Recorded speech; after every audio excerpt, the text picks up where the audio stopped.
बिस्मिल्लाहिर्रहमानिर्रहीम। आज की इस वीडियो के अंदर हम आईलिड के इम्पॉर्टेंट टॉपिक्स को डिस्कस करने वाले हैं। आईलिड वाले चैप्टर के अंदर जो टॉपिक्स आपने अच्छे से करने हैं एग्ज़ाम पॉइंट ऑफ व्यू से पास पेपर में जो ज़्यादा आते हैं उसमें नंबर 1 टॉसिस है। टॉसिस के बाद दूसरा टॉपिक इम्पॉर्टेंट है वो है क्लेजियन। क्लेजियन के बाद आपने जाना है बेसल सेल कार्सिनोमा की तरफ, देन एक्ट्रोपियन, एंट्रोपियन और लास्ट में ब्लेफराइटिस है जो रिलेटिवली अनइम्पॉर्टेंट है। तो हम टॉसिस से स्टार्ट करते हैं। टॉसिस वाला एग्जाम के लिए काफ़ी ज़्यादा क्रूशियल है। तो टॉसिस को हम ब्लेफरोटॉसिस कहते हैं। तो टॉसिस के अंदर अपर आईलिड की एबनॉर्मल ड्रोपिंग होती है या अपर आईलिड की एबनॉर्मल लो पोजीशन होती है। एग्जाम में आपसे पूछा जाएगा कि सूडोटॉसिस और टॉसिस में क्या फ़र्क होता है। टॉसिस में एबनॉर्मल ड्रोपिंग होती है लेकिन सूडोटॉसिस के अंदर फॉल्स अपीयरेंस होती है टॉसिस की। तो इसकी क्या वजूहत होती है, एनोप्थाल्मोस और माइक्रोप्थाल्मिया, ME से रटा मार सकते हो, ये इसकी रीज़न होती है। अब इसको जो टॉसिस है उसको दो में डिवाइड कर देते हैं, कॉन्जेनिटल और एक्वायर्ड। एक्वायर्ड को मज़ीद चार में डिवाइड कर देते हैं। निमोनिक है man, MAN, M for myogenic, M for mechanical, A for aponeurotic और N फॉर न्यूरोजेनिक या पैरालिटिक टॉसिस होती है। तो पहले स्टार्ट करते हैं कॉन्जेनिटल टॉसिस। अच्छा, जिस टॉसिस का एग्जाम में सिनेरियो ज़्यादा आएगी वो डायबिटिक रेटिनोपैथी या डायबिटिक न्यूरोपैथी की वजह से होती है, वो थर्ड नर्व पाल्सी होती है, वो आपने पढ़ना है। तो जो कॉन्जेनिटल टॉसिस है, कॉन्जेनिटल टॉसिस के अंदर या तो मसल या फिर टेंडन या फिर नर्व सप्लाई किसकी, लिवेटर पाल्पेब्री सुपीरियरिस की, उसकी मेल डेवलपमेंट होती है। अब इसको मज़ीद तीन में डिवाइड कर देते हैं, simple congenital ptosis, Marcus Gunn jaw winking ptosis और लास्ट में हम आ जाएंगे blepharophimosis syndrome. Number 1 simple congenital ptosis. Okay, सबसे मोस्ट कॉमन जो टॉसिस होती है सिंपल कॉन्जेनिटल। अगर कॉन्जेनिटल वाले में बात करें, लेकिन 5% ऑफ आर कॉन्जेनिटल के अंदर मार्कस गंज आ जाएगी दूसरे नंबर के ऊपर। सिंपल कॉन्जेनिटल यूनिलैटरल होती है। इसकी निशानी ये है कि नंबर 1 इसमें स्किन की जो आईलिड है, आईलिड की जो स्किन है या स्किन की आईलिड या आईलिड की जो स्किन है उसकी क्रीज नहीं होती। तो नंबर 1 आईलिड क्रीज नहीं होगी। नंबर 2 जो टॉटिक आईलिड है उसकी हायर पोजीशन होगी इन द डाउनवर्ड गेज, क्योंकि लिवेटर पाल्पेब्री सुपीरियरिस की पुअर रिलैक्सेशन होती है और इसमें लिवेटर का फंक्शन रिड्यूस हो जाएगा। मार्कस गंजा विंकिंग टॉसिस के अंदर लिवेटर का फंक्शन रिड्यूस नहीं होता बल्कि मिस डायरेक्टेड क्रॉस इनर्वेशन हो जाती है। मिस डायरेक्टेड क्रॉस इनर्वेशन दो के दरमियान होती है, नंबर 1 ओकुलोमोटर नर्व और number 2 mandibular branch of trigeminal nerve. अब इस क्रॉस इनर्वेशन की वजह से जॉ मूवमेंट के साथ टॉटिक आईलिड की रिट्रैक्शन होती है, ऊपर की तरफ जाना शुरू हो जाएगी। लाइक अगर आप यहाँ पे देखो ना तो ये है टॉटिक आईलिड। तो टॉटिक आईलिड मूव करना शुरू कर देगी ऊपर की तरफ जैसे ही वो मुंह को ओपन करेगा, माउथ को ओपन करेगा, टेरोकार्ड मसल वगैरह को यूज करेगा। नेक्स्ट है ब्लेफरोफिमोसिस सिंड्रोम। ब्लेफरोफिमोसिस सिंड्रोम के अंदर कॉन्जेनिटल टॉसिस होगा जो कि बाइलैटरल होता है। ब्लेफरोफिमोसिस सिंड्रोम आ जाएगा। टेलिकैंथस है, दोनों आइज के दरमियान डिस्टेंस बढ़ जाता है। और एपिकैंथस इन्वर्सिस है कि लोअर आईलिड में आपको एक्स्ट्रा स्किन फोल्ड या टिश्यू देखने को मिलेगा। नेक्स्ट है न्यूरोजेनिक टॉसिस। न्यूरोजेनिक में लीजन होती है किसकी, नर्व की। कॉन्जेनिटल के अंदर मेल डेवलपमेंट थी मसल की, टेंडन की या नर्व सप्लाई की। अगर मसल की मेल डेवलपमेंट या टेंडन की है तो वो सिंपल है। अगर नर्व की मिस डायरेक्टेड क्रॉस इनर्वेशन है तब उसको मार्कस गंजा बोलते हैं। ब्लेफरोफिमोसिस में आपने पढ़ लिया, चार चीज़ें होती है। न्यूरोजेनिक को मजीद हम दो में डिवाइड करेंगे, थर्ड नर्व पाल्सी और Horner syndrome. Third nerve palsy की वजह से क्या होता है, कंप्लीट टॉसिस होती है क्योंकि यहाँ पर लिवेटर का फंक्शन खत्म हो जाएगा नर्व की पाल्सी की वजह से। ओके, तो इसमें क्या होगा, इसमें आपका ओकुलर मूवमेंट रिस्ट्रिक्टेड देखने को मिलेगी। जो आई बॉल होगी वो डाउन आउट पोजीशन में चली जाएगी, प्यूपल की डायलेटेशन होगी। तो थर्ड नर्व पाल्सी के सिम्टम देखने को मिलते हैं। इसको आपने स्क्विंट वाले चैप्टर में पढ़ना है। Horner syndrome. हॉर्नर सिंड्रोम और थर्ड नर्व पाल्सी में क्या डिफरेंस है, हॉर्नर सिंड्रोम में पार्शियल टॉसिस होती है, इसके अलावा meiosis and hidrosis, lower eyelid elevation and hidrosis ये देखने को मिलता है। सिंपैथेटिक चेन की डीनर्वेशन की वजह से डिस्ट्रॉय हो जाती है सिंपैथेटिक चेन। नेक्स्ट है मायोजेनिक टॉसिस। मायोजेनिक टॉसिस के अंदर मसल या न्यूरोमस्कुलर जंक्शन में डिफेक्ट आ जाएगा। अब इसको मजीद तीन में डिवाइड करते हैं, माइस्थीनिया ग्रेविस, ओकुलर थायरोपैथी और मायोटोनिक डिस्ट्रोफी लाइक ड्यूशेन और बैकर वाली होती है। माइस्थीनिया के अंदर ये यूनिलैटरल या बायलैटरल टॉसिस हो सकती है, इसको वैसे छोड़ दो, बेकार चीज़ है। लेकिन काम की बात किया है, काम की बात ये है कि जो टॉसिस होती है वो इवनिंग टाइम पे ज़्यादा वर्स होना शुरू हो जाती है। क्यों? क्योंकि आपको प्यूपिल वगैरह डायलेट होना शुरू हो जाता है, ठीक है। और इसके अलावा डिप्लोपिया होगा। ओकुलर थैरोपैथी के अंदर रिस्ट्रिक्टेड ओकुलर मूवमेंट होगी, उसमें रिस्ट्रिक्टेड नहीं थी। और ये डिप्लोपिया नहीं होगा इसमें। नेक्स्ट है एपोन्यूरोटिक। एपोन्यूरोटिक में या तो डिहिसेंस हो सकती है या डिसइंसर्शन हो सकती है या स्ट्रेचिंग हो सकती है। ये तीन कंडीशन है किसकी, लिवेटर पाल्पेब्री सुपीरियरिस की, एपोन्यूरोसिस की। अब इसको मज़ीद तीन में डिवाइड करते हैं, इन्वोल्यूशनल या सेनाइल, नंबर 2 ट्रॉमेटिक और नंबर 3 पोस्ट ऑपरेटिव जो कि ड्रग्स की वजह से होती है। ओके, अब इसमें क्या है, इसमें भी स्किन की आईलिड हायर इन पोजीशन होगी लेकिन लिवेटर का फंक्शन नॉर्मल है। इस वाले में लिवेटर का फंक्शन रिड्यूस हो गया था। अब मैकेनिकल टॉसिस में कोई मैकेनिकल फोर्स आ रही है, वेट बढ़ गया है, लाइक न्यूरोफिब्रोमाटोसिस या लार्ज क्लेजियन डर्मेटोक्लेसिस है। What are the clinical feature of ptosis? तो नंबर 1 कॉस्मेटिक डिसफिगरमेंट होती है। नंबर 2 अगर टॉसिस पूरे के पूरे पीपल को कवर कर लेगा 9 साल से नीचे वाले में तो एम्ब्लायोपिया हो जाएगा। नंबर 3 स्क्विंट वगैरह हो सकता है कि अगर सही तरह कन्वर्ज नहीं कर पाया, ओके, या बाइनोकुलर सिंगल विजन में अल्टरेशन हो गई है। नंबर 4 एबनॉर्मल हेड पोस्चर है कि अपने वो क्या करेगा, वो अपने हेड को पीछे की तरफ कर लेगा। क्यों करेगा? ताकि ना अपने जो टॉटिक आईलिड है उसको खोलने की कोशिश करेगा। ओके, तो जो हेड होगा वो पीछे की तरफ चला जाएगा। चिन की एलिवेशन होती है जिसकी वजह से टॉसिस थोड़ी देर के लिए रिलीव हो जाती है और स्किन की रिकलिंग होगी क्योंकि जो फोर हेड वाला जो मसल है फ्रंटालिस वाला वो काम कर रहा है। अब इसकी इन्वेस्टिगेशन किया है। सर्जिकल टॉसिस और मेडिकल टॉसिस में डिफरेंस करने के लिए हम 4 टेस्ट करते हैं। नंबर 1 टेंसिलॉन और राइस टेस्ट, ये दोनों करते होती है किसके अंदर? माइस्थीनिया ग्रेविस के अंदर करते होती है। टेंसिलॉन के अंदर एड्रोफोनियम यूज करते हैं, इंट्रावीनस एड्रोफोनियम क्लोराइड, लेकिन यहाँ पर आई सप्लाई करती है। ओके, और तीसरा होगा फिनाइलिफ्रीन। फिनाइलिफ्रीन वाला हॉर्नर सिंड्रोम में होगा, और जो हॉर्नर सिंड्रोम था न्यूरोजेनिक के अंदर था, मायोजेनिक माइस्थीनिया ग्रेविस वाला मायोजेनिक वाले में था। और न्यूरोलॉजिकल इन्वेस्टिगेशन करेंगे to check the neurogenic ptosis. Mechanical ptosis को आप वैसे ही देख लोगे। अब ट्रीटमेंट है, ट्रीटमेंट डिपेंड करता है कि टॉसिस की टियोलॉजी क्या है, सर्जिकल या मेडिकल है, टॉसिस की डिग्री क्या, फंक्शन ऑफ लिवेटर। अब जो अमाउंट या डिग्री ऑफ टॉसिस है उसको मजीद दो में डिवाइड कर देते हैं, यूनिलैटरल या बायलैटरल। अगर एक आंख इन्वॉल्व होती है तो इसमें क्या करेंगे, इसमें वर्टिकल इंटरपाल्पिब्रल फिशर लेंगे। ये तो नॉर्मल है, ये नॉर्मल नहीं है, तो दोनों का वर्टिकल इंटरपाल्पिब्रल फिशर का विड्थ ले लेंगे, डिस्टेंस ले लेंगे। ओके, तो यहाँ पे थोड़ा कम है, यहाँ पे ज़्यादा है, तो इसके जो डिफरेंस होगा उससे आपको पता लग जाएगा कि टॉसिस की डिग्री क्या है। ओके, अगर 1 है तो उसका मतलब यानी 1 millimetre upper part of people को कवर कर रहा है तो वो माइल्ड है। ये 1 से लेकर 2 तक कर लेते हैं 2। अगर 3 कर रहा है तो वो मीडियम मॉडरेट है, 4 कर रहा है तो वो सीवियर टॉसिस होती है। बायलैटरल केसेस में क्या करेंगे? बायलैटरल केसेस में हम ये करेंगे कि जितना कॉर्निया कवर हो रहा है अपर आईलिड से, ठीक है, इसको मेजर करेंगे और 2 माइनस कर देंगे क्योंकि इतना वो करता होता है, कॉर्निया अपर आईलिड को कवर करता होता है। ठीक हो गया? तो आगे देख लेते हैं असेसमेंट ऑफ लिवेटर फंक्शन। तो लिवेटर फंक्शन को चेक कैसे करते हैं? डाउनवर्ड गेज से अपवर्ड गेज में चले जाते हैं। अब इसको याद किस तरह से करना है? ऊपर था माइल्ड, मॉडरेट और सीवियर, 2 3 4 से तो वो इजी हो जाएगा। अब इसका क्या है? पुअर, फेयर, गुड और नॉर्मल। अब इसको 4 से रट्टा, 4 को रट्टा मारना है, 4 के बाद 8 को रट्टा मारना है, 8 के बाद 9 आते हैं तो उसको रट्टा मारना है, और फिर क्या करना है? 9 को डबल कर देना तो 18 बन जाएगा। तो इस तरीके से आपने रट्टा मारना है। 4 5 से लेकर 8 हो जाएगा, 9 हो जाएगा और 18, और 18 15 से लेकर 18 तक। ठीक हो गया? दूसरी इन्वेस्टिगेशन में ऑकुलर मोटिलिटी चेक करते हैं, कॉर्नियल सेंसिटिविटी चेक करते हैं, बेल फिनोमिना की जो अपर आईलिड, जो हमारी आई बार होती है अप और आउट पोजीशन में चली जाती है जब हम फोर्सफुली मूव करते हैं, फोर्सफुली बंद करते हैं आईलिड को, या फेशियल पैरालिसिस होती है। और लास्ट में मार्कस गंजा विंकिंग टॉसिस के रिट्रैक्शन होती है टॉटिक लिफ्ट की। ये टेस्ट भी हम इसमें करते हैं। तो इसका सर्जरी एग्जाम में आती है। ओके, तो मेडिकल ट्रीटमेंट मायोजेनिक के अंदर, न्यूरोजेनिक के अंदर करते हैं according to the underlying cause. जो सर्जरी है उसका निमोनिक है फल्बा। F for Fasanella Servat operation जो कि माइल्ड टॉसिस के अंदर करते हैं। एल फॉर लिवेटर रिसेक्शन जो कि मॉडरेट टॉसिस के अंदर करते हैं। ब्रो सस्पेंशन प्रोसीजर, अब ये वाला सस्पेंशन या जिसको स्लिंग प्रोसीजर भी कहते हैं, सीवियर टॉसिस के अंदर करते हैं। एपोन्यूरोटिक स्ट्रेंथनिंग के अंदर आप क्या करते हैं? एपोन्यूरोटिक डिसेंसेशन वाले केसेस के अंदर करते हैं। और अगर सर्जरी इंडिकेटेड नहीं है तो स्पेक्टिकल प्रोब्स या टॉसिस क्रंचेस यूज करते हैं।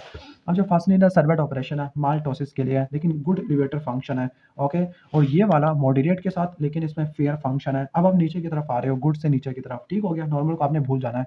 ओके, और जो सीवियर है और लिवेटर का फंक्शन भी पुअर है, यानी सबसे सीवियर वाली है, उसमें आप ब्रो सस्पेंशन प्रोसीजर करते हैं। इसमें आप टीसीएम को निकाल दोगे, टार्सल प्लेट कंजक्टिवा और मुलर मसल को। लिवेटर रिसेक्शन के अंदर क्या करते हैं? लिवेटर पाल्पेब्री सुपीरियरिस मसल की एपोन्यूरोसिस को निकाल देते हैं। ब्रो सस्पेंशन के अंदर फेशियल आटा हम यूज करते हैं कि आईलिड को अटैच कर देंगे फ्रंटालिस मसल से बाय फेशियल आटा। और एपोन्यूरोटिक स्ट्रेंथनिंग हम डिसइंसर्शन में करते हैं। तो ये था टॉसिस वाला टॉपिक।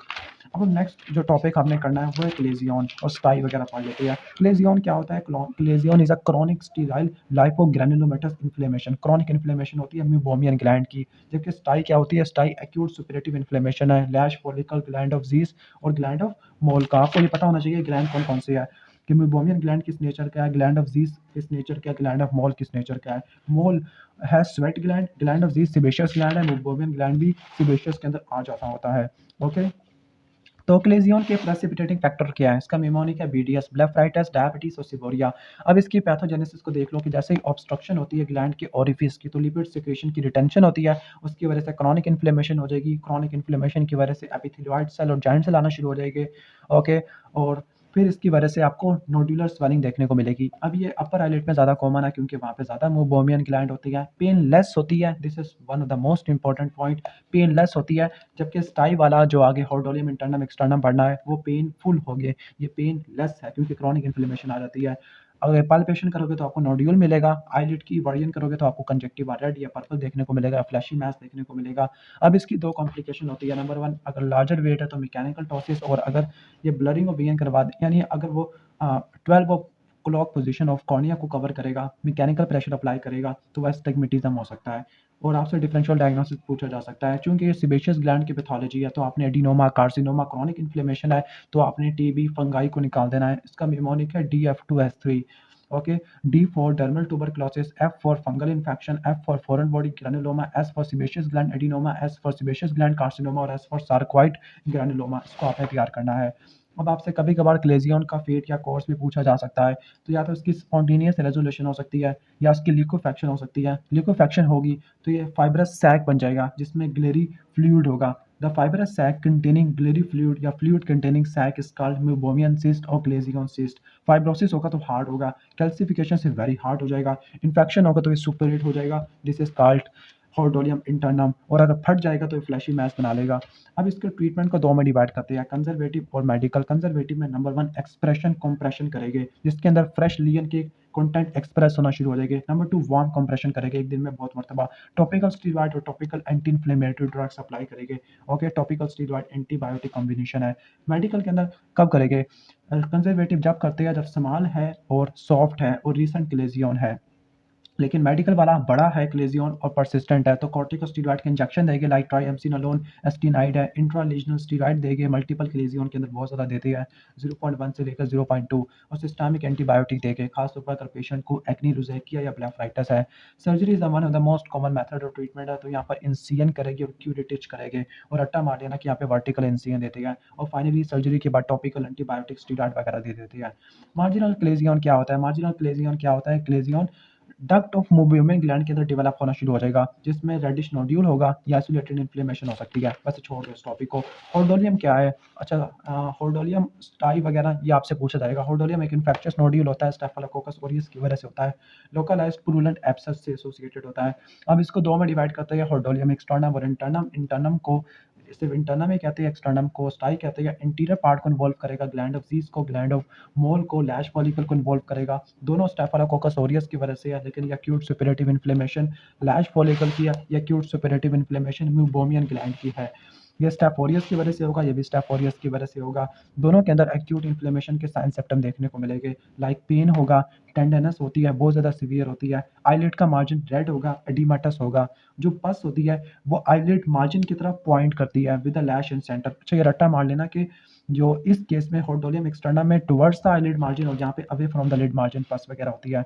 ओके, अब इसका डिफरेंशियल डायग्नोसिस क्या है? इंटरनम और सेकेंडरी इन्फेक्टेड क्लेजियन ये आ जाएगा इसका, जबकि उसके डिफरेंशियल डायग्नोसिस में स्टाई आ जाएगा, यानी इंटरनम का एक्सटर्नम डायग्नोसिस है डिफरेंशियल डायग्नोसिस, प्रीसेप्टल सेलुलाइटिस और नोडुलर फेसाइटिस आ जाएगा। आगे लेट्स टेल अबाउट कॉम्प्लिकेशन। तो कॉम्प्लिकेशन क्या है? ओसीपी से रट्टा मार लो। ओसीपी में क्या आएगा? प्रीसेप्टल सेलुलाइटिस, ऑर्बिटल सेलुलाइटिस और कैवर्नस साइनस थ्रोम्बोसिस है। अब ठीक कैसे करना है? हॉर्डोलियम इंटरनम और एक्सटर्नम हो तो निमोनिक है, वीस्ट। वीस्ट में क्या होगा? W4 warm compression. Okay, 10 minute तक 4 से लेकर 5 ताकि हम इन्फेक्शन को रिजोल्व कर सके। E4 क्या होगा? E4 होगा इवैक्यूएशन ऑफ पस के, जैसे ही पस पॉइंट करेगी आईलिड मार्जिन की तरफ तो हम उसको लैश फॉलिकल को प्लग आउट कर देंगे या इंसाइज कर देंगे। A4 एनाल्जेसिक्स, पेन रिलीफ के लिए। S4 systemic antibiotic to control the infection, and T for topical antibiotic. Antibiotic तो आपने यूज ही करनी है। ऑर्डोलियम इंटरनम के अंदर भी यही ट्रीटमेंट है। ओके, तो आपने इसको देख लेना है। अब हम नेक्स्ट टॉपिक है हमारा एक्ट्रोपियन एंट्रोपियन। तो जो एंट्रोपियन होता है इसमें आईलिड मार्जिन टर्न इन हो जाएगा, उसमें एट्रोपियन में बाहर की तरफ आ जाएगा। इनके आपसे ट्रीटमेंट पूछे जाते हैं मेनली, और टाइप्स वगैरह आ सकती है। तो टाइप क्या है यहाँ पे? कॉन्जेनिटल और एक्वायर्ड। एक्वायर्ड में सिनाल, इन्वोल्यूशनल, सिकाट्रेशियल और स्पास्टिक है। एंट्रोपियन में स्पास्टिक है और एक्ट्रोपियन के अंदर पैरालिटिक आ जाएगा। ठीक हो गया। अब इनके ट्रीटमेंट की तरफ आ जाते हैं सीधा हम। ट्रीटमेंट क्या है? ट्रीटमेंट में नंबर वन सिनाइल एंट्रोपियन का ट्रीटमेंट पढ़ लेते हैं। तो सिनाल एंट्रोपियन का ट्रीटमेंट क्या होता है? इसके अंदर आप हॉरिजॉन्टल रिसेक्शन करते हैं ऑर्बिकुलरिस ओकुलाई मसल की और टार्सस की। ओके, कैसे करेंगे? सर्जरी प्रोसीजर करेंगे जिससे आईलिड को वर्टिकली हम शॉर्ट बना देंगे और इंफीरियर मार्जिन को इनवर्ट रोटेशन से प्रिवेंट कर देते हैं। अब इसकी 3 सर्जिकल प्रोसीजर है। WFM से रट्टा मार लो। W for Wies procedure, F for Fox procedure और M for modified Wheeler procedure. जबकि यहीं पे जो सिनाइल एट्रोपियन होगा उसका निमोनिक है MHM। Medial conjunctivoplasty, H for horizontal lid shortening और M फॉर मॉडिफाइड कुंड। अच्छा, यहाँ पे वर्टिकली शॉर्ट करते हो, यहाँ पे हॉरिजॉन्टली शॉर्ट करते हो। मॉडिफाइड कुंड सुजोमोनोस्की प्रोसीजर। आगे वीस प्रोसीजर के अंदर फुल थिकनेस हॉरिजॉन्टल स्प्लिटिंग होती है और मार्जिनल रोटेशन होती है by everting suture. Okay, horizontal lid splitting रट्टा मार लो और इवर्टिंग स्विचर रट्टा मार लो। फॉक्स प्रोसीजर में क्या होता है? एक्सिजन ऑफ बेस और डाउन ट्रायंगल ऑफ कंजक्टिवा, इनको आप एक्सरसाइज करते हो, बेस और डाउन ट्रायंगल। और मॉडिफाइड व्हीलर के अंदर बेस ट्रायंगुलर रिसेक्शन और ओवरलैपिंग हो जाती है। अब बेशक इनके नाम भी तैयार कर लो, खैर है, इन डिटेल से कोई नहीं पूछेगा। सिकाट्रेक्शियल, सिकाट्रेशियल, तो यहाँ पे सिकाट्रेशियल का निमोनिक है TM, टार्सन हिंज प्रोसीजर और म्यूकस मेम्ब्रेन ग्राफ्ट। लेकिन यहाँ पे क्या है? यहाँ पर VY ऑपरेशन है, Y के बाद Z आता है और स्किन ग्राफ्ट है, लेकिन यहाँ पे म्यूकस मेम्ब्रेन ग्राफ्ट है। यहाँ पे क्या है? यहाँ पे निमोनिक है टैप, स्पास्टिक का टैपिंग, आईलिड इवर्टिंग सुचर जो हमने पढ़े थे 20 प्रोसीजर के अंदर, और बोटॉक्स इंजेक्शन यूज करेंगे पैरालिसिस के लिए। लेकिन यहाँ पे पैरालिसिस हुई भी है तो आर्टिफिशियल टीयर देंगे, केराटोपैथी वगैरह ना हो, लुब्रिकेटिंग ऑइंटमेंट देंगे और टार्सोरेफी मिल जाए, टार्सोरेफी को रट्टा मार लो। लेकिन आप उसको ELT से रट्टा मार सकते हो, जो एंजाइम होते हैं। और कंजेनिटल को हमेशा क्या करते हैं? सर्जरी रिपेयर करते होते हैं। ओके, ये आपने देख लेना है। नेक्स्ट है हमारा basal cell carcinoma. Basal cell carcinoma most common malignancy है, लोअर आईलिड के अंदर होती है। फिर इसके बाद मीडियल कैंथस, अपर आईलिड और लैटरल कैंथस पे होती है। Okay, slowly growing, locally invasive है, लेकिन लोकली इन्वेसिव के साथ ये मेटास्टेसिस नहीं करता होता। जो मीडियल कैंथस पे होता है वो ऑर्बिट को भी इन्वॉल्व कर सकता होता है। इसके रिस्क फैक्टर में एज ज़्यादा हो गई है, स्किन का सन एक्सपोजर ज़्यादा है, या क्यूटेनियस डिजीज है, फॉर एग्जाम्पल जीरोडर्मा पिगमेंटोजम और बेसल सेल नीबस है। इसकी 3 टाइप है, नोडुलर, नोडुलो अल्सरेटिव और स्क्लेरोसिंग। मोस्ट कॉमन नोडुलर है जिसमें आपको इंड्यूरेटेड नोड्यूल देखने को मिलेगा, उसकी सरफेस पर ब्लड वेसल होगी। और अगर सेंटर में अल्सर आ जाए, रोल्ड एजेस आ जाए और ब्लड वेसल आ जाए लैटरल मार्जिन पर, तो उसको बोलते हैं नोडुलो अल्सरेटिव या रोडेंट अल्सर, क्योंकि सेंट्रल में अल्सरेशन है और इसके रोल्ड एजेस है। लास्ट टाइप है स्क्लेरोसिंग और मॉडिफिया फॉर्म। इसमें प्लैक होगा, फ्लैट इंड्यूरेटेड प्लैक होगा, वहाँ पे नोडियो, यहाँ पे प्लैक है ड्यू टू इन्फिल्ट्रेशन भी बीनीथ एपिडर्मिस है। ओके, और ये क्रॉनिक ब्लेफाइटिस को सिमुलेट करता है। अब इसका ट्रीटमेंट क्या होता है? ट्रीटमेंट के अंदर निमोनिक रट्टा मार लो, SCR, ओके, और TLC से रट्टा मार लो। ओके, सबसे पहला है surgery, S for surgery, C for cryotherapy, R for radiotherapy, T for topical imiquimod cream 5% होती है, लेजर माइक्रो सर्जरी और कीमोथेरेपी है। तो जो सर्जिकल एक्सcision है, सर्जिकल एक्सcision किससे करते हैं? फ्रोजन सेक्शन कंट्रोल से करते होते हैं, इज द बेस्ट मेथड हो गया। ओके, तो इसमें 2 से लेकर 4 मिलीमीटर नॉर्मल मार्जिन भी निकाल देती है। क्रायोथेरेपी कब करते हैं? क्रायोथेरेपी लेस देन 10 मिलीमीटर वाली लेयर्स के अंदर करती है। ओके, रेडियोथेरेपी कब करते हैं? स्मॉल नोडुलो अल्सरेटिव यानी रोडेंट अल्सर के लिए करते हैं, जब सर्जरी को पेशेंट अवॉइड करता है।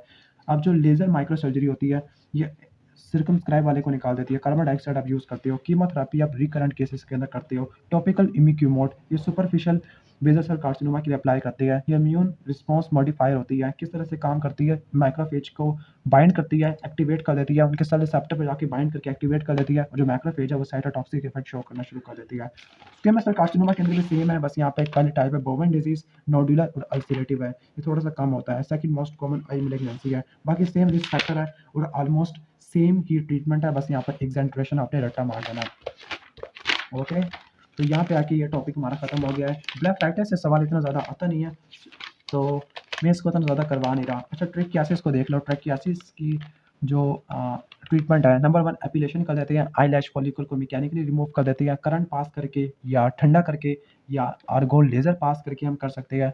ओके, आप इसको यहाँ से भी रट्टा मार सकते हो, केस से। सी फॉर क्या होगा? C for contact lens use करेंगे to protect the corneal damage by the rubbing of eyelashes, ये टेम्परेरी है। ए फॉर क्या होगा? आर्गन लेजर यूज करेंगे। A for anterior displacement of posterior lamina, ये भी करेंगे। S for surgery full thickness wedge resection करेंगे। ई फॉर इलेक्ट्रोलिसिस और एपिलेशन आ जाएगा, और सी फॉर क्रायोथेरेपी वगैरह ये भी कवर हो जाएगा। ओके, तो यहाँ पे हो जाएगा। डिफरेंशियल डायग्नोसिस में सूडोट्रिकियासिस आ जाएगा और डिस्ट्रिकियासिस आ जाएगा। किसका? ट्रिकियासिस का। ओके, ये आपने रट्टा मार लेना है। तो ये हो गया। अच्छा, ब्लेफाइटिस को 2 में डिवाइड करते हैं, स्क्वेमस और अल्सरेटिव है। इनका आप मेनली डिफरेंस वगैरह तैयार कर लेना, या आपके बहुत ज़्यादा काम आ जाएगा कि 2 मेनली टाइप होती है, स्क्वेमस ब्लेफाइटिस और अल्सरेटिव ब्लेफाइटिस है। जो अल्सरेटिव ब्लेफाराइटिस इन्फेक्टिव होती है, स्टेफिलोकोकल होती है, जबकि वो सीबोरिक होती है या वो किसी मेटाबॉलिक डिजीज़ की वजह से होती है। इन्फेक्शन वगैरह की वजह से इतनी ज़्यादा नहीं होती। ओके, तो आपने इसको देख लेना है, इन्फेक्शन से रिलेटेड इतनी ज़्यादा नहीं है। अब एक दो डिफरेंस वगैरह तैयार कर लेते हैं जो आपके काम आएंगे। स्टाई और क्लेजियन का डिफरेंस क्या होता है? स्टाई होडोलियम एक्सटर्नम है, क्लेजियन है। स्टाई एक्यूट इन्फ्लेमेशन है, क्रॉनिक इन्फ्लेमेशन है। ग्लैंड ऑफ ज़ीज़ को इन्वॉल्व करेगी, ग्लैंड ऑफ वॉल को, लैश फॉलिकल को, ये म्यूबोबियन ग्लैंड को इन्वॉल्व करती है। ये सुपरेटिव है, जबकि ग्रैनुलोमेटस इन्फ्लेमेशन है। ओके, इसमें पेन और स्वेलिंग होगी, जबकि इसमें पेनलेस डिसफिगरमेंट होती है। ये लोकलाइज्ड रहेगी। हार्ट पस टेंडर स्वेलिंग होती है नियर द आईलिड मार्जिन, जबकि ये हार्ड स्वेलिंग होगी away from the lid margin. ये साइन बताया गया है। ट्रीटमेंट में होट फर्मेंटेशन यूज़ करेगी, यानी वार्म कंप्रेशन है, एंटीबायोटिक और रिमूवल ऑफ आई लैश, जबकि इसमें वर्टिकल इंसिजन, ड्रेनेज, क्यूरिटेज वगैरह ये आपने देख लेना है। और हम देख लेते हैं इस चैप्टर में और डिफरेंस। ओके, तो स्क्वेमस ब्लेफाराइटिस और अल्सरेटिव ब्लेफाराइटिस है। अब स्क्वेमस के अंदर वाइट, फाइन और ड्राई स्केल्स होती है, लेकिन इसमें येलो स्केल होगा, फाइन है, यहाँ पे कोर्स है, ड्राई है, स्टिक है। अल्सरेशन इसमें होती है, इसमें नहीं होती। ब्लीडिंग इसमें होती है। अल्सरेटिव में ब्लीडिंग भी होगी, अल्सर भी होगा, और आई लैशेस का जो लॉस होगा उसमें परमानेंट होगा और तमाम को इन्वॉल्व करेगा। अल्सरेटिव प्रोग्रेसिव होती है और इसमें कॉम्प्लिकेशन ज़्यादा सीरियस होती है, यानी इसमें येलोविशनेस, कोर्स और स्टिकी स्केल्स हैं। Ulceration, bleeding, loss of eye lashes, progressive course होता है और सीरियस कॉम्प्लिकेशन वगैरह आपको देखने को मिलती होती है।